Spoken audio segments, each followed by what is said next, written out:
Hi friends, today we'll talk about how to fix or how to solve your LinkedIn app.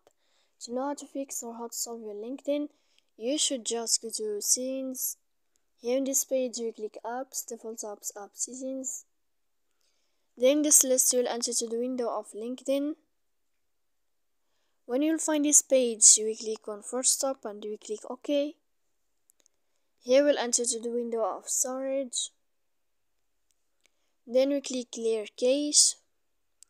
Don't click clear data because that can cause you errors on your app. And in the end, you can go to your airplane mode, you can turn on and you can turn off your airplane mode. If it's not working, you can go to Play Store, you can uninstall your app and you can install it again. So please don't forget to support us by like and subscribe. See you next time in another video, and thank you for your attention and your watching.